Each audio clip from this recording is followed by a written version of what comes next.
Very warm up welcome in TSC JEE platform और start करते हैं अपने आज के इस सर्कुलर मोशन के लेक्चर नंबर 5 को। देखिए सर्कुलर मोशन के 4 लेक्चर हो चुके हैं जी, हो चुके हैं और उसमें हमने काफ़ी कुछ जाना और शॉर्टली हमने फटाफट और जितना भी कंसेप्ट होता है उसको हमने ख़त्म करने का प्रयास किया है। चलिए आज इस घड़ी को आगे बढ़ाते हैं और सबसे पहले हमने जितना भी अभी तक पढ़ा है उसको एक बार रिवाइज कर लेते हैं। देखिए थीटा बराबर थीटा होता है तो angular displacement, omega is equal to theta by D T होता है, अल्फा बराबर D omega by D T और अल्फा को हम क्या लिख सकते हैं omega D omega by D theta. Omega constant है तो थीटा बराबर ओमेगा टी होगा, टी बराबर 2 पाई बाय ओमेगा होगा और फ्रीक्वेंसी 1/टी के टाइम पीरियड के बराबर आती है। आप अगर आपको ओमेगा कांस्टेंट है या अल्फा कांस्टेंट है तो आप इक्वेशन ऑफ मोशन यहाँ पे भी लगा सकते हैं। Acceleration is equal to D V by D T and क्या आता है वो टेंजेंशियल एक्सीलरेशन और सेंट्रीपिटल एक्सीलरेशन का सम। टेंजेंशियल एक्सीलरेशन क्या होता है D V by D T and centripetal acceleration क्या होता है वी स्क्वायर बाय आर। ये सेंटर की तरफ होता है और ये टेंजेंशियल होता है। फोर्स बराबर क्या होता है एफ बराबर एम ए, एफ सी बराबर M A C and F बराबर एम ए डी। फोर्स के भी दो कंपोनेंट होते हैं, एक सेंट्री के डायरेक्शन में और एक टेंजेंशियल की डायरेक्शन में। हमने कल ये भी पढ़ा था कि what is centripetal and what is centrifugal. देखिए ये रोटेट कर रहा है फ्रिक्शन की वजह से, तो सेंट्रीपिटल अगर मैं ग्राउंड की फ्रेम से काम करूँगा तो ये घूम रहा है तो इसका मतलब इसे सेंटर की तरफ एक फोर्स लग रहा होगा जिसे हम सेंट्रीपिटल फोर्स कहते हैं जो कि प्रोवाइड करेगा फ्रिक्शन। तो यहाँ पर एफ सी बराबर हो जाएगा M V square upon R के या फिर एम ओमेगा स्क्वायर आर की। और यहाँ के सेंटर में एक एक्सीलरेशन लगेगा जिसको हम सेंट्रीपिटल एक्सीलरेशन कहेंगे। लेकिन सर अगर मैं उसी के ऊपर बैठ जाऊँ, मैं इसी फ्रेम में ही बैठ जाऊँ, मिंटू तुम्हारे उसी फ्रेम में बैठ गया तो मिंटू को ये कैसा दिखाई देगा, ये रेस्ट में दिखाई देगा। फ्रिक्शन इधर लग रहा है, वो इसे चलाने की कोशिश करेगा, ये इसे चलाने की कोशिश करेगा लेकिन ये तो चल ही नहीं रहा है और ये चल नहीं रहा है। इसका मतलब इसका अपोज करने के लिए एक फोर्स पीछे लगा है, इसको हम क्या बोलते हैं सेंट्रीफ्यूगल फोर्स बोलते हैं। तो ये सेंट्रीफ्यूगल फोर्स फ्रिक्शन फोर्स के बराबर हो जाएगा और यहाँ से सेंट्रीफ्यूगल फोर्स की वैल्यू आ जाएगी एम ओमेगा स्क्वायर आर। तो इस तरीके से यहाँ पे कोई भी सर्कुलर मोशन नहीं हुआ।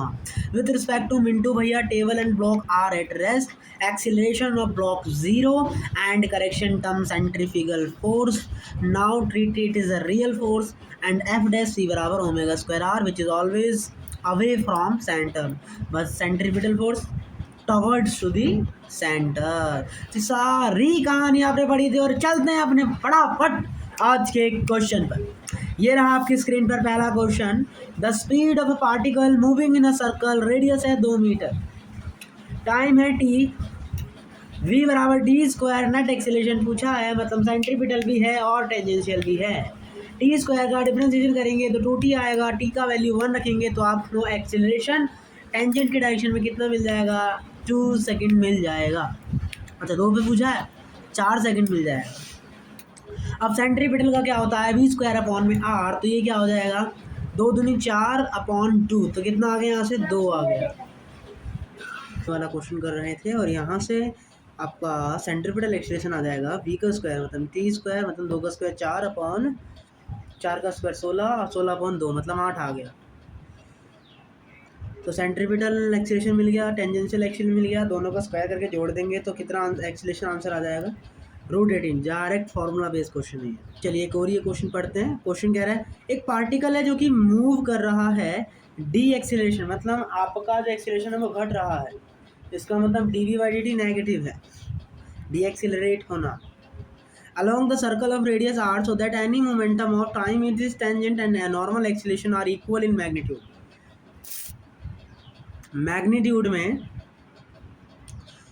जो आपके ये हैं ये एक दूसरे के बराबर है मैग्नीट्यूड में, डायरेक्शन वाइज नहीं।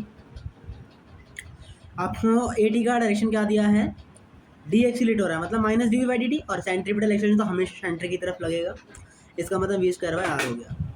अब हम क्या कर सकते हैं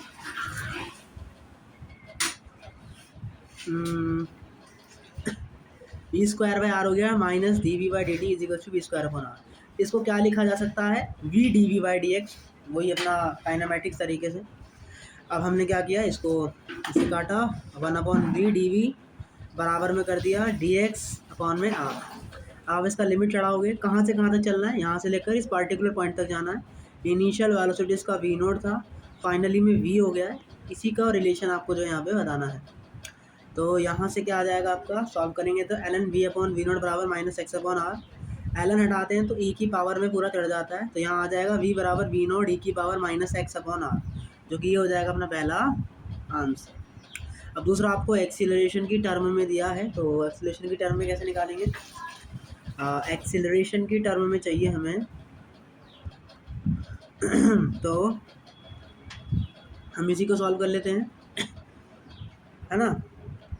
तो इसको सॉल्व कर लेते हैं, तो dv/v² बराबर dt/r हो गया। इसको इंटीग्रेट करोगे तो यहाँ से आपका वैल्यू ये आ जाएगा 1/v - 1/v नॉट बराबर -t/r। अब आपको क्या गिवन है कि इनका जो मोड है वो एक दूसरे के बराबर है। इसको छोड़ दें, इसको ज़रूरत भी नहीं है। इन दोनों का मोड एक दूसरे के बराबर है, इसका मतलब ट्वाइस ऑफ 80² के बराबर आ जाएगा, है ना। और सेंट्रीपिटल एक्शन का फॉर्मूला क्या होता है, v²/r। इसका मतलब ये तो नॉर्मल ऐसे ही आ गया, ये तो कुछ करने की जरूरत ही नहीं थी। तो बस आपको क्वेश्चन पढ़ना है, समझना है, आप इजीली कर सकते हैं। देखिए एक और क्वेश्चन करते हैं। Question is saying to you that find speed after 1 round. जब ये एक राउंड बना लेगा तब आपको स्पीड फाइंड करनी है। तो एक राउंड आफ्टर 1 राउंड, इसका मतलब फाइंड स्पीड आफ्टर 1 राउंड। तो स्टार्टिंग में 0 पर होगा, लेकिन जो फाइनल लिमिट लगेगी वो क्या लगेगी, 1 राउंड की लगेगी। कितनी लगेगी, 2πr लगेगी। बाकी आप जैसे काम करते थे, जैसे पिछले क्वेश्चन में किया है, वैसे यहाँ भी करेंगे, आपका आंसर आ जाएगा। चलिए वाला क्वेश्चन करते हैं। क्वेश्चन कह रहा है the speed of a particle travelling in a circle 20 centimetre के रेडियस के सर्कल में ट्रैवल कर रहा है, तो यूनिफॉर्मली कितने मीटर से, यूनिफॉर्मली 6 मीटर पर सेकेंड टू 8 मीटर पर second in 4 second. Angular acceleration निकालना है। कैसे निकालेंगे एंगुलर एक्सेलरेशन, तो एंगुलर एक्सेलरेशन मतलब यहाँ पे आपको अल्फ़ा पूछा है, तो अल्फ़ा बराबर क्या होता है, देखो ए टी बराबर क्या होता है, आर अल्फ़ा। तो अल्फ़ा बराबर क्या हो गया, AT/r। तो टेंजेंशियल एक्सेलरेशन क्या होगा, dU/dt से। तो 8 - 6/4 कितना आ गया टेंजेंशियल एक्सेलरेशन, 1/2 मीटर पर सेकेंड स्क्वायर। तो अल्फ़ा बराबर क्या आएगा, 1/2/r 0.2 में। तो यहाँ से आपका अल्फ़ा का वैल्यू क्या आ गया, 2.5 रेडियन पर सेकेंड स्क्वायर। आई होप यहाँ पर आप इसको अंडरस्टैंड कर चुके हैं। Body rotating angular speed 600 RPM। RPM मतलब होता है राउंड पर मिनट, तो सर किस में चेंज करेंगे, आप रेडियन पर मीटर सेकेंड में इसको चेंज करेंगे। तो आप इसको π/60 से मल्टीप्लाई कर दीजिए, 2π/60 से मल्टीप्लाई कर दीजिए, तो कितना आ जाएगा यहाँ पे 20 पाई रेडियन पर सेकेंड आ जाएगा। ऐसे ही फाइनल जो ओमेगा हुआ 1800 RPM को 2π/60 से मल्टीप्लाई करोगे तो 60 पाई रेडियन पर सेकेंड आपका यहाँ पे आ जाएगा। अब आपसे पूछा है नंबर ऑफ रोटेशन, तो देखो हमने s बराबर v+u/2 मल्टीप्लाई t पढ़ा था, जो कि डिस्प्लेसमेंट बताता था किसी समय में। उसी तरीके से थीटा बराबर क्या होता है आपका, omega initial plus omega final upon 2 and bracket में टाइम, तो वो हमने यहाँ पे लगा दिया। तो जब पूरी वैल्यू पुटिंग करी तो यहाँ से आपको थीटा का वैल्यू क्या मिल गया, 400 रेडियन जो है थीटा का वैल्यू मिल गया। अगर वो आपसे रिवॉल्यूशन पर बोल रहा है तो आप इसे 2π से क्या कर देंगे, डिवाइड कर देंगे। तो इससे आपको आंसर कितना मिल जाएगा, 200 पाई रिवॉल्यूशन के समथिंग आपको यहाँ पे इसका आंसर मिल जाएगा। I hope this will be आपका जो डाउट होगा वो कंफर्म हो गया होगा। चलिए बहुत इजी क्वेश्चन है, इसलिए पहले से लिख के लाएं इसको। An object move at a constant speed circular path, ठीक है, in a horizontal plane with center its origin. When the object is x बराबर +2 meter, its velocity is -4j cap. The object's velocity v and acceleration a at x is equals to -2 meter will be। x बराबर -2 metre पर velocity और उसका acceleration पूछा है। तो when the object is +2 मतलब वो यहाँ कहीं होगा, तो उसका नीचे की डायरेक्शन में 4 वेलोसिटी है, और जब ऑब्जेक्ट -2 होगा तो उसका अपर डायरेक्शन में 4 वेलोसिटी है। हमसे बोला है क्वेश्चन में कि आपको क्या बताना है, एक्सेलरेशन बताना है और वेलोसिटी बताना है। Man point reaching to x is equals to -2 meter, ठीक है, समझो।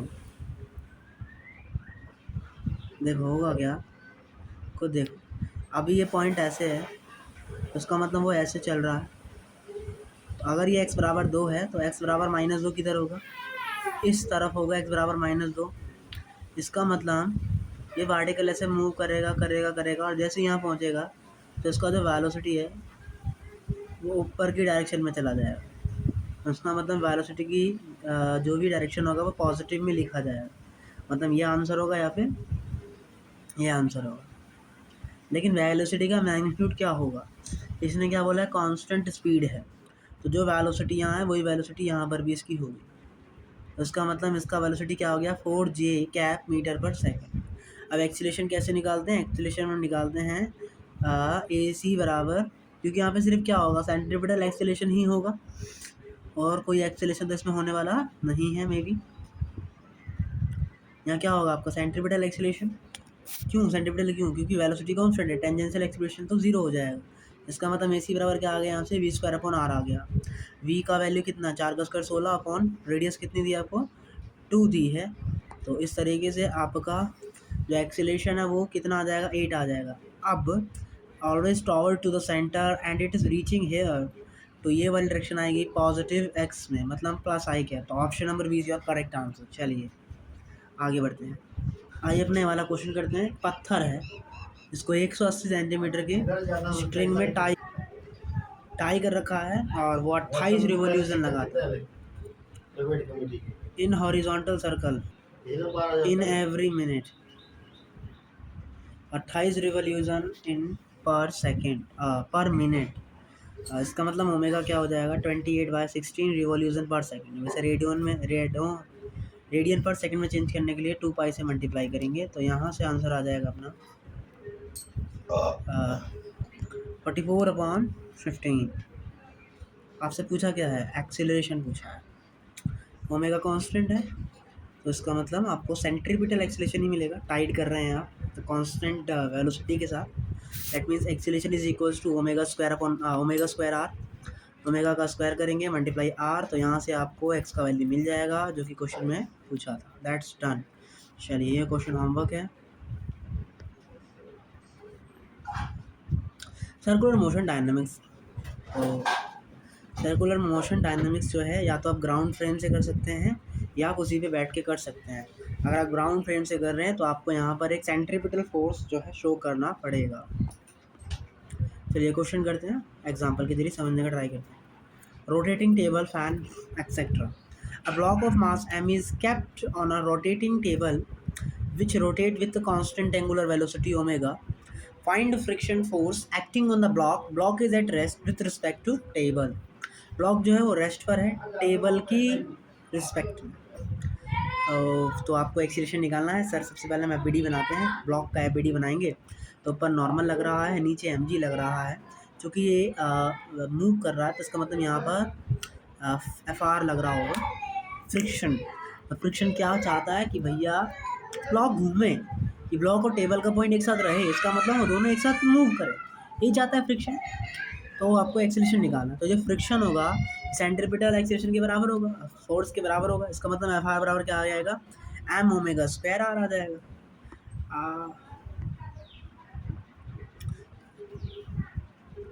तो यहाँ से आपका एफ आर क्या आ गया, एम ओमेगा स्क्वायर आर आ गया।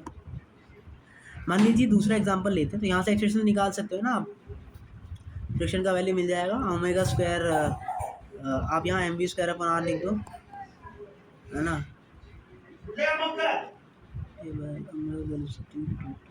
फ्रिक्शन ही पूछा था सुने तो हमसे, तो फ्रिक्शन आ गया ना अपना, एम ओमेगा स्क्वायर आ गया। कुछ भी नहीं है इस क्वेश्चन में। तो देखो ये तो हमने दो मेथड से किया।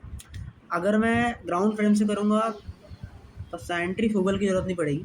अब मैं इसी के ऊपर जाके बैठ गया तो अब ये रेस्ट हो गया, लेकिन तो घुमाने का चाह रहा है तो उसके अपोजिट एक सेंट्रीफ्यूगल फोर्स लगा जो कि एम ओमेगा स्क्वायर आर होता है। तो इस तरीके से फ्रिक्शन फोर्स का वैल्यू यहाँ पे कितना आ जाएगा, एम ओमेगा स्क्वायर आर हो जाएगा। ठीक है, तो ये सेंट्रीपिटल थ्योरी समझिए, जो होगा बेसिक्स होगा, उससे अलावा कुछ होगा ही नहीं।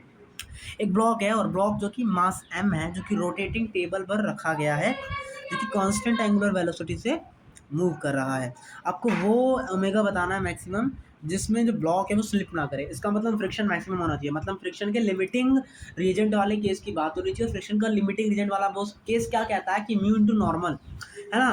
फ्रिक्शन का मैक्सिमम जो मैक्सिमम औकात है वो वाली फ्रिक्शन आपको यहाँ पे लगानी पड़ेगी। तो उसके बराबर कर देंगे आप जो भी फोर्स लग रहा होगा, तो ये फ्रिक्शन से घुमाना चाहता है, तो एफ आर बराबर हो जाएगा एम ओमेगा स्क्वायर आर के। एफ आर क्या होता है म्यू इंटू नॉर्मल, और नॉर्मल क्या लग रहा है एन बराबर एम जी है, तो म्यू इंटू एम जी बराबर एम ओमेगा स्क्वायर आर हो जाएगा।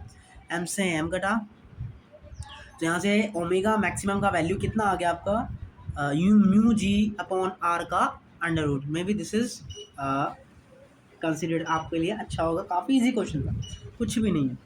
आपको क्या फाइंड करना है, आपको ये आर फाइंड मैक्सिमम आर है, ये गामा है, maximum R for which block will not slip, ठीक है। आपको दूसरा क्वेश्चन क्या है मैक्सिमम, लीजिए ये क्वेश्चन आपको समझ में आ गया। ये क्वेश्चन होमवर्क के लिए you will try and we will discuss in tomorrow's lecture. चलिए आगे बढ़ते हैं। A table start rotating with a constant angular acceleration alpha. Find time when block is about to sleep. मतलब वो मूव होने वाला है, मतलब यहाँ भी मैक्सिमम फ्रिक्शन का केस आपको लगाना पड़ेगा।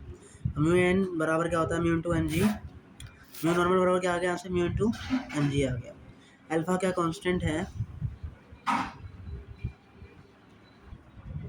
देखिए अगर हम सोचेंगे इस क्वेश्चन को करने का कि देखो सर अल्फा है सब कांस्टेंट है, इसका मतलब ये लग जाना चाहिए और स्टार्टिंग में 0 होगा, तो यहाँ से आपका ओमेगा का वैल्यू आ गया।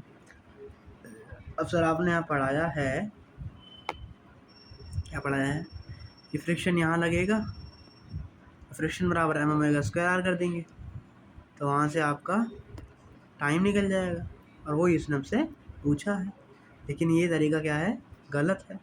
लेकिन ये गलत क्यों है, वाई दिस इज रॉन्ग, समझिए। Table start rotating with constant angular acceleration alpha, alpha के साथ मूव कर रहा है, इसका मतलब इसके साथ सेंट्रीपिटल एक्सीलरेशन भी है और टेंजेंशियल एक्सीलरेशन भी है। तो इसका अगर 2D डायग्राम बनाऊंगा तो कुछ ऐसा बनेगा। तो इसके पास फ्रिक्शन है, ये F1 इधर जा रहा है और F2 ऊपर की तरफ लग रहा है। इसका फ्रिक्शन किधर होगा, फ्रिक्शन इस रेडियस वेक्टर की तरफ होगा, इसका मतलब फ्रिक्शन कहीं इधर आपको देखने को मिलेगा।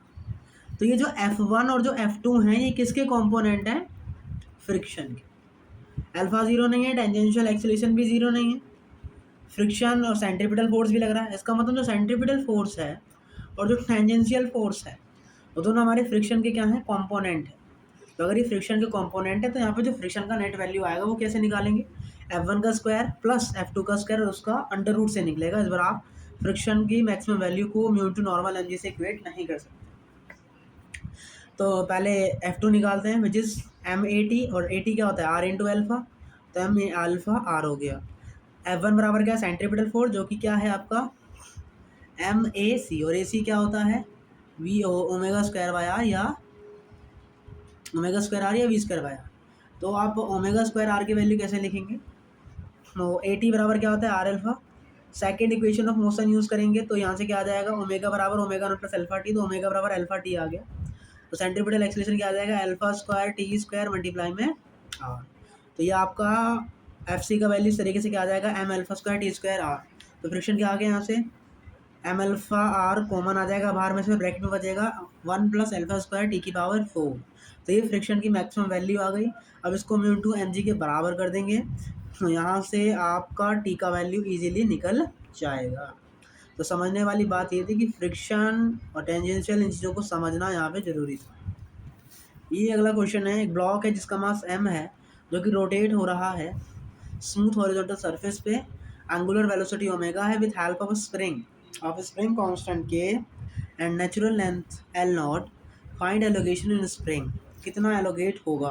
तो स्प्रिंग पीछे की तरफ क्या लगाएगी kx लगाएगी, और जो एलोगेट होने के बाद पहले माना L0 पे थी तो अब कितना हो जाएगी रेडियस उसका L0x हो जाएगा। तो ये घूम रही है तो उसका मतलब इसे सेंट्रीपिटल फोर्स मिल रहा होगा जिसको हम क्या कहेंगे एफ सी, मतलब M omega square R which is equals to K X spring force. तो यहाँ से आपका एक्स का वैल्यू क्या आ जाएगा, ये आ जाएगा जो कि उन्होंने क्वेश्चन हमसे पूछा था, यहाँ पर हमने वो इजीली बता दिया। चलिए एक ये क्वेश्चन करते हैं। एक ब्लॉक है जिसका मास m है जो कि मूव हो रहा है वर्टिकल वेल में। ये कुआं है, वर्टिकल वेल में मूव हो रहा है।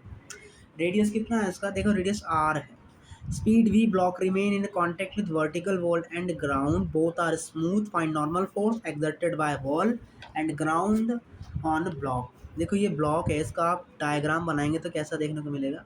वेलोसिटी इधर है, मतलब अगर फ्रिक्शन है क्या, radius contact with vertical and ground smooth है, मतलब वहाँ फ्रिक्शन नहीं लगेगा। तो ये इधर मूव कर रहा है, तो इस ब्लॉक का नॉर्मल एक अपर की साइड लगेगा और ये इधर जा रहा है, तो जो सरफेस होगी वो भी क्या करेगी, इधर की तरफ क्या लगाएगी, नॉर्मल लगाएगी। मतलब ये माना कोने में है तो कोने वाली सरफेस से नॉर्मल लगाएगी, और ये खुद का ब्लॉक है तो उसके ऊपर एक और नॉर्मल लगेगा। तो इस पर N1 ऊपर लगेगा, N2 इधर लगेगा, Mg इधर लगेगा, तो N1 बराबर Mg आ जाएगा। और N2 किसके बराबर आएगा, सेंट्रीपिटल फोर्स के बराबर, जो कि क्या होगा, M ओमेगा स्क्वायर आर या एम बी स्क्वायर अपॉन में हाँ। तो इन क्वेश्चनों को ऐसे किया जाता है, आपको वो टूल्स याद रखने हैं। सेंट्रीफ्यूगल, सेंट्रीपिटल, AC क्या होता है, AT क्या होता है, बस। अगर आपने एनालिसिस सही से पढ़ा है तो इसमें आपको डाउट नहीं आएगा। आज का क्लास इतना ही रखते हैं, मिलते हैं कल नए लेक्चर में तबाही मचाने के लिए। तब तक लेटा बाय बाय, जय हिंद जय भारत।